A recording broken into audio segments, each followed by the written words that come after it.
on tonight's show. A new normal. We break down the latest COVID-19 testing numbers from campus, along with the new policies being implemented. Reporter Sammy Honeywell talks to students who worked to make it easier for people to register for their COVID-19 vaccine. And the greatest comeback in program history? That's what some are calling the men's basketball team's performance against UMass Dartmouth from the weekend. Ryan Gable breaks that down and more tonight on the February 25th edition of ETV News.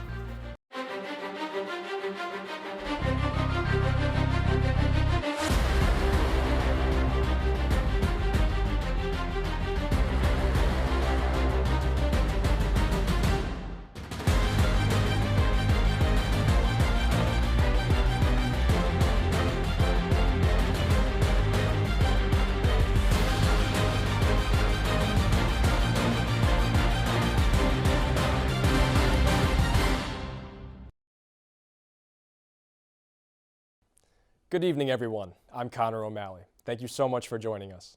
The latest COVID-19 numbers from Eastern's campus were just released, and we'll give them to you in a moment. But first, we begin tonight with what some are calling the greatest comeback in Eastern men's basketball history. Ryan Gable has that story from the Sports Center. Eastern Connecticut State men's basketball was in action on Saturday as they were riding on a 3-game winning streak, and those were all coming at their home gymnasium as they were taking on the UMass Dartmouth Corsairs, who are currently sitting at first in the East Conference standings at 5-1. And you flash back to the last time these two teams met, it was an epic performance by both teams, but it came down to Corey Muckle gets the handoff from Thomas Close, nails that free, and that would give the Warriors the win in one of the games of the year last year. Just a great performance from the Warriors. Flash forward to today's game. In the first half, it was all UMass Dartmouth Corsairs. They had the game plan and they executed. Thanks to number 22, Adam Seablom. You see he gets that forward to go. Absolutely beautiful from Adam Seablom. You knew he was going to be one of the leading scorers. You see Adam Seablom gets the pass from Jake Ashworth. He nails that three. Adam Seablom certainly being a leader on this team by having a great performance in the first half. He gets that layup to go off the wild and pass. He would have 15 points in the first half, and the Corsairs were cruising. As we dive things here into the second half, Corsairs have a 17-point lead, trying to extend their lead. You see a lot of action going on, but it ends up in the hands of John Martins Jr. He nails that free, gives the Corsairs a 20-point lead. That was their largest lead of the game. Lots of things to do for the Warriors to overcome this deficit. But A.J. Edwards, number 2, the freshman, he wanted his team to come back. He nails that free. The freshman out of Amistad High School, the Warriors were capable of doing. There was a lot of time left. A.J. Edwards, you can see him driving, getting that basket to go. He was using the speed to his advantage. He's just such an electrifying player, trying to get his team back in this comeback. But you see the most important play, it came down, this reach and foul called on Marcus Azor, one of the best players for the UMass Dartmouth Corsairs, as you see again, our look at that. One of the best players in the conference as well. His 5th foul, he is out of the game. And now the Warriors trying to take advantage, and they do so, and A.J. Edwards nails this free, gets that one to go. He had a career day, 20 points in the second half, a career high for the freshman, A.J. Edwards. And it was the defense. You can see A.J. Edwards guarding Adam Seablom. That's a great matchup. He gets the steal. Edwards is driving to the basket, but Seablom's going to foul him hard. A.J. Edwards takes a hard fall to the ground. He would end up being okay and take his 2 free throws, and he would make them. So now the Corsairs are down by 2, trying to either force overtime or get a game winner. See Jake Ashworth guarded by Max Lee. He's going to take the free. It's giving an air ball, but the center, Jackson Zancan, gets that basket to go. Forces overtime. The basket would count, so it would be 77-all. Going into overtime. You can see the replay here. Jackson Zancan catching the air ball and just getting that easy basket to go. As now, as we head into overtime, it would be an epic performance by both teams. Back and forth. The Warriors trying to fight back. A.J. Edwards gets the miss, but Quinlan gets the rebound. Max Lee, the freshman, he will find A.J. Edwards in the corner. He's trying to find someone. He's trying to drive things himself. He's guarded heavily by Seablom, and then just gets that floor to go. Just a great basket from A.J. Edwards. He knew what he had to do to get his team going. And perhaps one of the most biggest performances for A.J. Edwards and just this Warriors team. A.J. Edwards is going to drive the ball, finds the freshman, Max Lee in the court. He's going to take the shot and nails it. Max Lee, that was his only 3 of his college career, and he made it. Just a great shot from Max Lee. And now the Corsairs trying to get something, maybe perhaps a game winner. But Max Lee, the man who had the biggest defensive performance, absolutely gets that steal, and the Warriors win. A great game, a thrilling game at the Geister Gymnasium, 87-85. They win this one. They move to 4-2 on the season, winning 4 straight. Just a great game. As Ryan said, A.J. Edwards was sensational, and Tyler Madden spoke with him following his huge second-half performance that earned him Rookie of the Week honors. All right, guys, joining me here now is A.J. Edwards, one of the big scorers in the game today. A.J., no points in the first half, 24 points in the second half and in overtime. How are you able to do it? I was talking to Quentin a lot. He turned over to me, he goes, this guy's different. This guy's different. So what was going through your mind? 24 points in that second half. At halftime, coach told us just basically it's a game of runs, and it's never over until the time is zero on the clock. So we all just came together as a unit, pushed through, fought, came back, and got the dub. Got the dub today. So you're riding this momentum now. You had 3 games. This is the 4th game you've had in 7 days. What has stood out to you from this team over these last number of days? Finally getting back in the gym, finally getting to play basketball again. We started off a little rocky due to different reasons and COVID year and stuff like that, but we all came together as one unit. Last couple weeks, we came together hard in practice, hard in the games, on each other, because we know what we can do. I feel like we can win a championship, and it's just the beginning. And I feel like if we all come together like we are right now, we can win it. And that's really it. Last question for you, AJ. You guys go back up. You travel up to UMass Dartmouth tomorrow. You just had a crazy overtime game with them today. What do you need to take from the game today, tomorrow, to sweep them this weekend? Defense. That's the main key, defense. Sitting down, defensive stance, sliding our feet, rebounding. We did a great job. Shout out to Quentin a lot, 22 points today. Shout out to the whole team. Everybody stepped up big. And so we got to just bring that to tomorrow. And intensity. We can't start off slow like we did today. We got to just get the dub tomorrow. Prove that we're the #1 team in the conference. AJ, thank you. Good luck tomorrow. Thank you. Tyler Madden also caught up with head coach Bill Geithner following the big win. Take a look. Joining me here now is the head coach for Eastern men's basketball, Bill Geithner. Coach, team battled back from being down in that first half and second half, taking the game into overtime. Just to start off, what was the biggest thing that stood out to you from this game today? You know, I thought when we made our run in the second half, we became a little bit more competitive. I thought the first half we started, first 6 or 7 minutes, we were playing well, and then kind of when they went at us and threw their first punch at us, we didn't respond very well. We kind of got back on our heels, got tentative. I thought our body language was bad, getting down big, but I thought, those last 12 minutes, 10 minutes of regulation and the overtime, like we started to be more assertive and be more aggressive. And then obviously things are going well for us offensively, so we're able to guard a little better. We're still a really, really young club and, still trying to figure out a ton of things. Only 6 games into the year, but, I'm proud of the guys that they competed and they battled because there for a while it didn't look like we were going to battle. So guys made big plays and we had some stops down the stretch, which, were really, really important for us to get back in the game. So you mentioned the youth of this team. We saw somebody new we haven't seen yet, Max Lee. What was the decision to put him in there? He hit that big 3 coming down the stretch, you guys. What was the decision to have him in these key moments down the stretch? Yeah, Max is, another one of the many newcomers we have. He got off to a great start in the beginning this year with practice and stuff, and then, he was shut down with injury, so he hasn't been an option lately.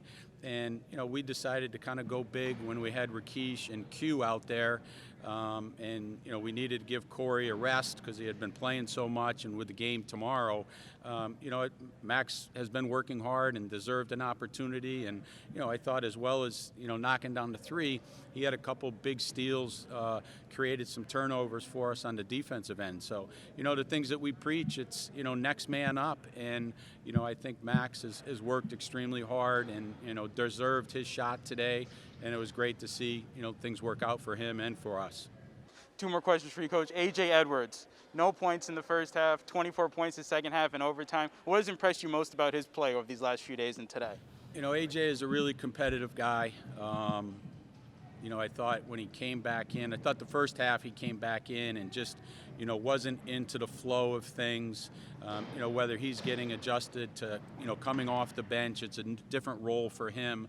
So the first time he checked in the first half, just didn't seem like he was ready to go. In the second half, I thought he came in with more energy, more aggressiveness, both offensively and defensively. And, the talent with AJ isn't the question. It's, whether he's, mentally and physically ready to go every day. And, clearly the second half and in overtime, he took it up a level.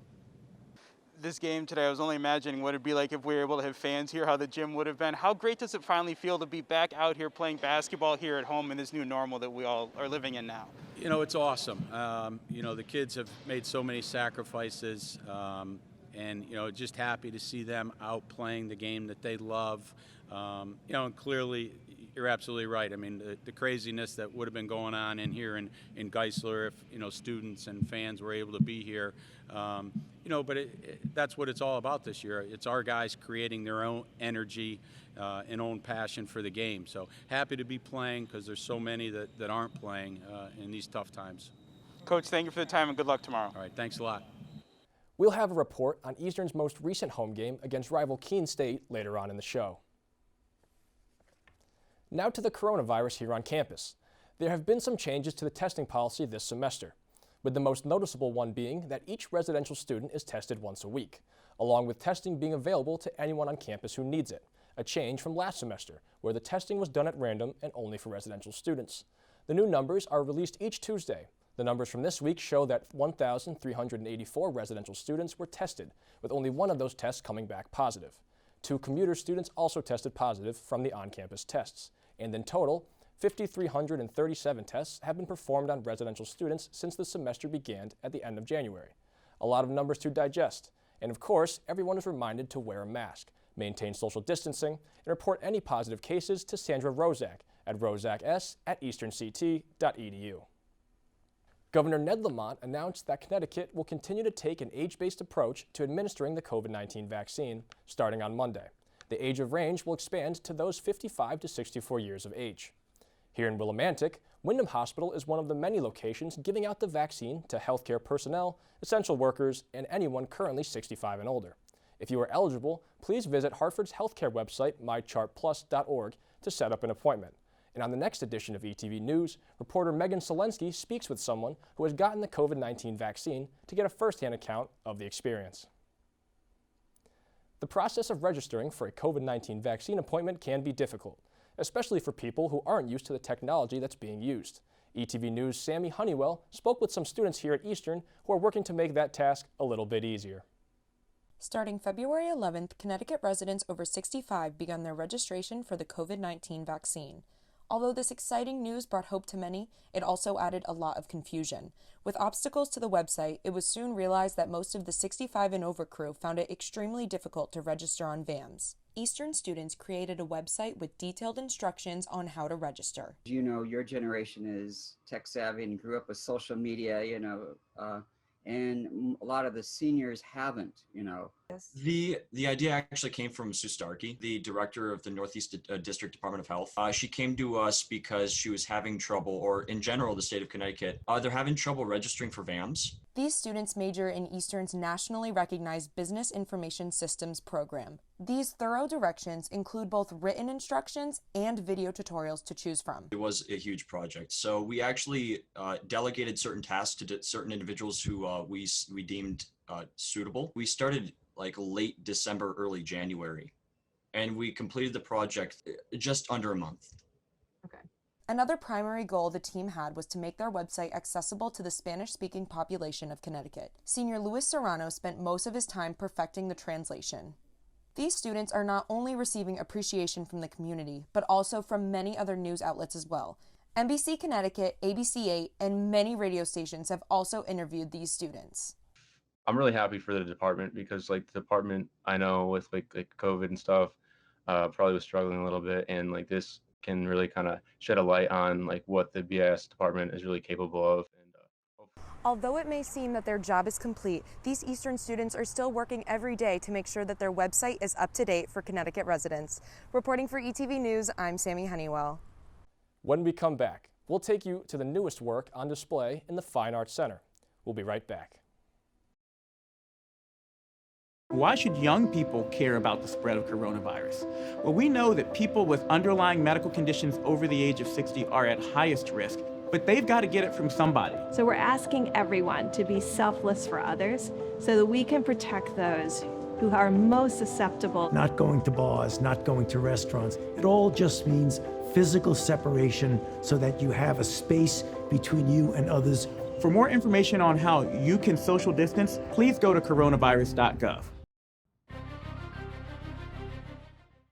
The Eastern Art Gallery is hosting a showing named Heroinity from January 27th to March 5th. The art show is made by a group of female artists who have been in a vanguard of feminist art making. It brings themes of roles of gender, race, class, and sexual identity into art. You can check out this exhibit in the Art Gallery Room 112 in the Fine Arts Center. The theater program at Eastern will present Hotel Universe this week, written by Philip Berry and directed by David Pellegrini.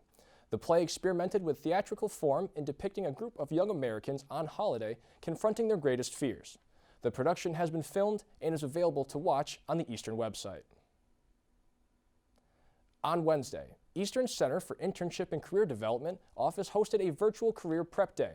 The event allowed students to meet with employers from across the state for mock interviews and to receive feedback on their resumes.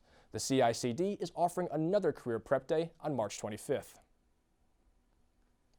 Eastern has assigned its next EverFi training module on diversity, equity, and inclusion for all students, with the goal of promoting active engagement with relevant resources to allow for continuing dialogue on important issues. The training login can be found in students' emails and is due by March 20th. The recreational workout areas and programs on campus are now open again to all Eastern faculty, staff, and students, with the gym being open on Mondays, Wednesdays, and Fridays from 10 a.m. until noon, and the sports center open all week from 7 a.m. till 8 p.m. The weight room and pool are also open by appointment only. Check your Eastern email for a link to sign up. Intramurals is also back, and teams and prospective members should create an IM League account on the Reckitt app to get the latest info. The goal of opening these spaces back up to keep everyone active and involved on campus. Intramurals it's huge, especially right now when we're trying to limit people with the traveling and trying to keep everyone in their classrooms and their dorm rooms. So by having intramurals, we kind of open up that activity to maybe meet a friend, bring over a couple friends, meet new friends, and kind of have that interaction where I don't want to say we've been lacking, but we're just trying to kind of get everyone to get involved, get active, stay moving around rather than just kind of being a hermit in your dorm the entire time. We're trying to get people out in a safe manner. They are also taking the proper precautions, including the wearing of masks at all times, along with limiting the number of participants at each event. In an email sent out to all residential students, housing staff is asking Eastern students to please refrain from using the Walmart 2-hour delivery service for their groceries. Many students who choose this option were not receiving their items as they were being delivered to the wrong address, with most of them ending up at Schaefer Hall.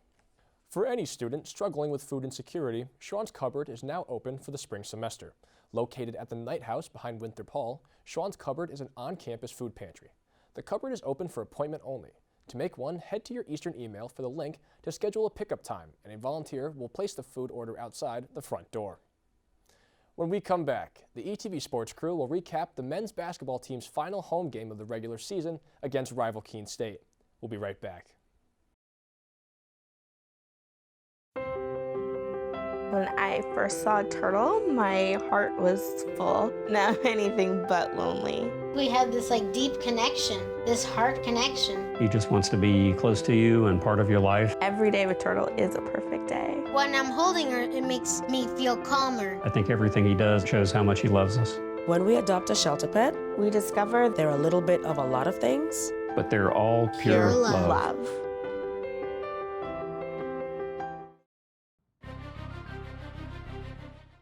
Welcome back.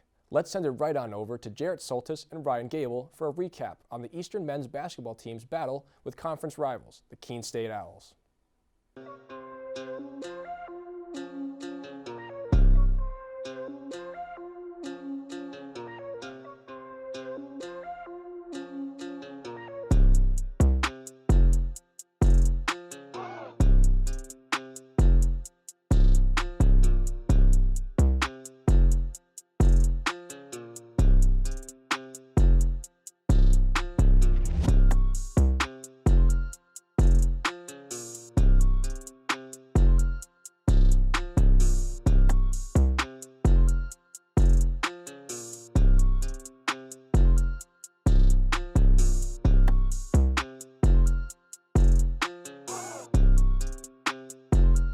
an emphatic rejection that time from Sharon Fowler.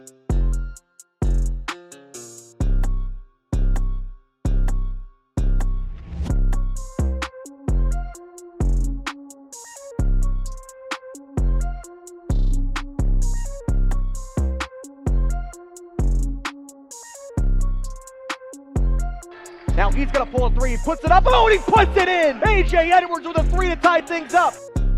5 on the game clock. Here's Edwards. Over to Close. Puts it up. Oh, and he puts it in. Thomas Close hits a three. And the Warriors stun the Owls here on their home court.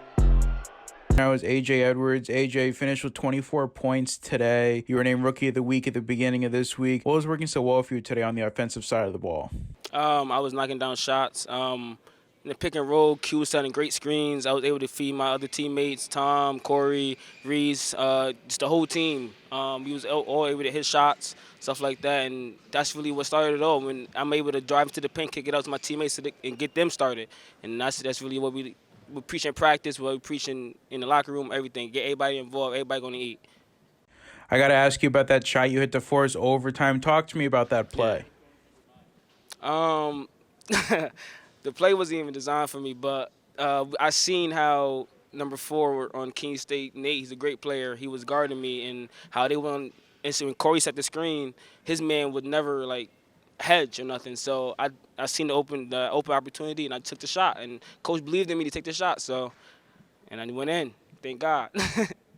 We talk about how this team is filled with newcomers. You are one of those newcomers. They say you want to play your best basketball at the end of the season. What has worked so well over these last few games that you can take into the conference championship tournament? I think our intensity and our defense. We definitely could get way much better on defense, but I think our intensity got way much better throughout the year. Our defense, due to injuries and stuff like that, we don't have our full team, but we all stepped up in different ways, and we was able to get the W today. AJ, thank you. Thank you. Joining me here now is Tom Close. Tom, you hit the game winner in this rivalry matchup against Keene. What was going through your mind when you knocked that shot down? I don't know. I got a quick pass. I let it fly at the buzzer. I couldn't hit a shot all day, but my teammates had trusted me. I don't know. Knocked it down. We've talked before these games just about how great it is to be back playing the game of basketball. How great does it feel to get a win like this here at home? Right. No, I've been saying it. We're so blessed to even play, the few games we have. So I'm just so happy to be out here playing with, my brothers. It's so much fun. I'm just happy to be back, honestly. Happy to be here. You guys are heading into the conference championship tournament this weekend. What's the biggest thing you have to do this weekend so you end up on Sunday as conference champions? Just keep playing hard. We got to compete. It's obviously some good teams we're going to play. But, I think I'm taking my guys against anybody. So, we'll compete. I don't know. It'll be good. Tom, thank you. Thank you. The men's basketball team will be back in action tomorrow in the semifinals of the Little East Conference Tournament. You can watch that game streaming on littleeast.tv. Thank you so much for joining us tonight. All of us at ETV News hope you continue to stay safe and healthy. We'll see you next time.